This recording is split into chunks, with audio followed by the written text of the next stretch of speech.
Hello everyone, this is Pooja Sharma from Pooja Sharma classes. उम्मीद करती हूँ आप सब अच्छे होंगे।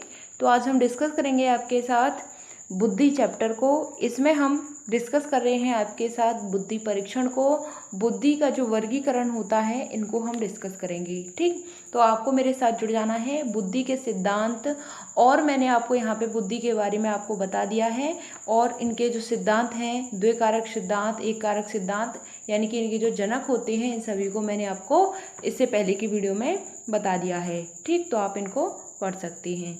तो स्टार्ट करते हैं। आपको वीडियो पसंद आती है तो वीडियो को लाइक कर देना और अपने दोस्तों के साथ शेयर कर देना। चैनल पर नए आए हो तो चैनल को सब्सक्राइब कर लेना। ठीक, यूपी टेट के लिए और सुपर टेट के लिए हम तैयारी कर रहे हैं। बहुत ही बेहतरीन तरीके से हमारी यह क्लासेस चल रही हैं, तो आपको मेरे साथ जुड़ जाना है और आपको अपने यूपी टेट की तैयारी को अभी से बेहतर बनाना है। ठीक, चलिए स्टार्ट करते हैं। सबसे पहले समझते हैं बुद्धि परीक्षण के बारे में। ठीक, चलिए बुद्धि परीक्षण के बारे में थोड़ा सा हम बात करते हैं। यहाँ पे बुद्धि परीक्षण की बात करते हैं तो सामान्यतः बुद्धि परीक्षण को कितने भागों में बांटा है? 2 भागों में बांटा गया है। सबसे पहला आता है आपका वैयक्तिक बुद्धि परीक्षण और दूसरा आता है आपका सामूहिक बुद्धि परीक्षण। ठीक, हमने जो आपके भाग हैं कितने प्रकार से बांटा गया है बुद्धि परीक्षण को, तो 2 भागों में बांटा गया है। सबसे पहले आता है आपका वैयक्तिक और दूसरा आता है आपका सामूहिक बुद्धि परीक्षण। तो हम वैयक्तिक की बात करते हैं यहाँ पे, तो यह कैसा परीक्षण होता है? तो यह आपका शाब्दिक परीक्षण होता है। कैसा होता है? शाब्दिक परीक्षण होता है। और आपका यह अशाब्दिक भी परीक्षण होता है। ठीक, और सामूहिक की बात करें तो यह भी आपका 2 तरीके से होता है, शाब्दिक और दूसरा होता है आपका अशाब्दिक। ठीक, चलिए समझते हैं। यहाँ पे जो सामूहिक बुद्धि परीक्षण होता है, जो सामूहिक शाब्दिक बुद्धि परीक्षण होता है, तो इसमें क्या होता है? इसमें आर्मी अल्फा टेस्ट होता है। कैसा होता है? आर्मी अल्फा टेस्ट होता है इस परीक्षण में। और सामान्य वर्गीकरण यह परीक्षण होता है। सामूहिक बुद्धि परीक्षण में क्या होता है? आर्मी अल्फा टेस्ट, सेना सामान्य वर्गीकरण परीक्षण होता है। यहाँ पे हमने बात की थी किसकी? शाब्दिक परीक्षण की। नेक्स्ट यहाँ पे आता है हमारा अशाब्दिक परीक्षण। सामूहिक अशाब्दिक परीक्षण की यहाँ पे हम बात करते हैं तो आर्मी बीटा टेस्ट, शिकागो अशाब्दिक टेस्ट यह हो जाता है। कैसा होता है? आर्मी बीटा टेस्ट हो जाता है यहाँ पे।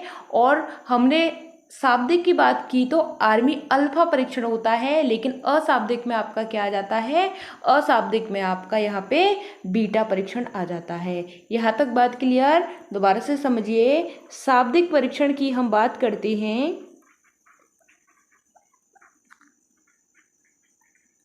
शाब्दिक परीक्षण की बात करते हैं तो क्या आता है आपका? आर्मी अल्फा आता है, आर्मी अल्फा आता है। और अशाब्दिक की बात करते हैं, अशाब्दिक की बात करते हैं तो आपका क्या आ जाता है? अशाब्दिक में आपका आर्मी बीटा आ जाता है। ठीक, आर्मी बीटा आ जाता है। यह आपको ध्यान रखना है। शाब्दिक में आपका क्या हो गया? Army alpha. अशाब्दिक में आपका आर्मी बीटा परीक्षण हो जाता है। यहाँ तक बात क्लियर? चलिए आगे बढ़ते हैं। अब बात करते हैं ऐसे बुद्धि परीक्षण जिसमें भाषा का प्रयोग किया जाता है। यह क्या कहा जाता है? जिस परीक्षण में हम भाषा का प्रयोग करते हैं वह परीक्षण आपका क्या कहलाता है? तो वह आपका शाब्दिक बुद्धि परीक्षण कहलाता है। जिस परीक्षण में हम भाषा का प्रयोग करते हैं वह कैसा परीक्षण हो जाता है? तो वह आपका शाब्दिक बुद्धि परीक्षण हो जाता है। ठीक, अब हम बात करते हैं कि सामूहिक बुद्धि परीक्षण का विकास सर्वप्रथम कब से हुआ है। जो आपका सामूहिक बुद्धि परीक्षण है इसके विकास के बारे में हम थोड़ी सी बात करते हैं। तो इसका प्रयोग है कब से हुआ है? तो इसका प्रयोग प्रथम विश्व युद्ध से हुआ है। जब प्रथम विश्व युद्ध हुआ था तभी से क्या हुआ था? तभी से यह परीक्षण है इसका प्रयोग किया गया था। यानी कि इसका सबसे पहले प्रयोग किया गया था कब? जब हमारा प्रथम विश्व युद्ध हुआ था। यहाँ तक बात क्लियर? अब बात करते हैं आगे कि ऐसे बुद्धि परीक्षण जिसमें लकड़ी के गुटकों इत्यादि का प्रयोग करके बुद्धि परीक्षण किया जाता है तो उसे किस नाम से जाना जाता है। ऐसा परीक्षण जिसमें क्या किया जाता है, जिसमें लकड़ी के गुटकों का प्रयोग करते हैं और बुद्धि परीक्षण किया जाता है, तो इसका नाम आपको बताना है क्या होता है। तो यह आपका अशाब्दिक बुद्धि परीक्षण होता है। इसको हम निष्पादन परीक्षण भी बोल देते हैं। क्या बोल देते हैं? अशाब्दिक बुद्धि परीक्षण बोलते हैं और आपका यहाँ पे निष्पादन बुद्धि परीक्षण बोलते हैं। यहाँ तक बात क्लियर? चलिए आगे बढ़ते हैं। अब हम यहाँ पे बात करते हैं बुद्धि लब्धि का जो वर्गीकरण होता है, किस तरीके से यहाँ पे आपका बुद्धि लब्धि का वर्गीकरण होता है। ठीक, इसके बारे में आज हम यहाँ पे पढ़ेंगे। तो स्टार्ट करते हैं, समझते हैं कि जो आपका बुद्धि लब्धि का वर्गीकरण होता है तो किसके अनुसार पढ़ेंगे हम यहाँ पे बिने और स्टैनफोर्ड के अनुसार पढ़ेंगे। ठीक, किसके अनुसार? बिने के अनुसार यहाँ पे हम पढ़ेंगे। ठीक,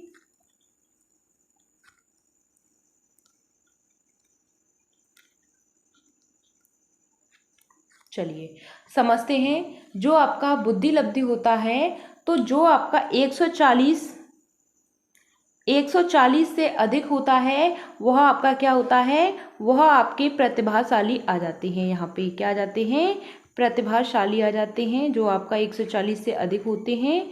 आगे बात करते हैं जो आपके एग्जाम में महत्वपूर्ण है, मैं आपको सिर्फ उन्हीं को बता रही हूँ यहाँ पे। जो आपका 90 से कहाँ तक आता है? 110 तक आता है। वहाँ पे आपका क्या हो जाता है? सामान्य बुद्धि परीक्षण हो जाता है। क्या हो जाता है? सामान्य बुद्धि परीक्षण हो जाता है। कहाँ से कहाँ तक? 90 से 110 के बीच में। यहाँ तक बात क्लियर? चलिए आगे बात करते हैं। जो आपका 25 होता है, इससे नीचे आ जाता है तो यहाँ पे क्या हो जाता है आपका? यह जड़ बुद्धि कहलाता है। क्या कहलाता है? जड़ बुद्धि कहलाता है, आपको ध्यान रखना है। और हम बात करते हैं जो आपका 50 से 70 के बीच में होता है, 50 से 70 के बीच में होता है, यह कैसा होता है? यह आपका मूर्ख होता है। यहाँ तक बात क्लियर? ठीक, आपको समझ में आ गई होंगी चीज़ें। मैंने आपको यहाँ पे बताया है किसके अनुसार? बिने के अनुसार। जो आपकी 140 होती है वह कैसे होते हैं? बुद्धि लब्धि 140 होती है, वह बच्चे कैसे होते हैं? प्रतिभाशाली बच्चे होते हैं, गॉड गिफ्टेड बच्चे होते हैं। ठीक, 90 से 110 जो आपके सामान्य बुद्धि वाले बच्चे आ जाते हैं। 25 की बात करूं तो जड़ बुद्धि होते हैं। 50 से 70 की बात करूं तो मूर्ख हो जाते हैं। यहाँ तक बात क्लियर? सबसे ज़्यादा आपका प्रतिभाशाली पूछा जाता है, सामान्य पूछा जाता है, मूर्ख पूछा जाता है और आपका जड़ बुद्धि पूछा जाता है। ठीक, तो आपको इनको ध्यान रखना है। यहाँ तक बात क्लियर? चलिए आगे बात करते हैं कि बुद्धि के मापन की विधि के बारे में यहाँ पे हम बात करते हैं। तो बुद्धि मापन की विधि के बारे में हम कल की नेक्स्ट वीडियो में पढ़ेंगे। तो आपको अपनी तैयारी को अभी से बेहतर बनाना है, आपको अच्छे से अपने यूपी टेट पर फोकस करना है और आपको साथ ही साथ अपने सुपर टेट पर भी फोकस करना है। ठीक, तो आपको अपनी तैयारी को बेहतर बना लेना है, अच्छे से अभी से आप लग जाइए। ठीक, तो चलिए मिलते हैं फिर आपको आगे की नेक्स्ट वीडियो में। तब तक के लिए थैंक्स फॉर वॉचिंग। जय हिंद, वंदे मातरम। अगर आपका कोई भी डाउट होता है तो कमेंट के माध्यम से आप पूछ सकते हैं, हम आपके हर एक कमेंट का आपको आंसर करते हैं।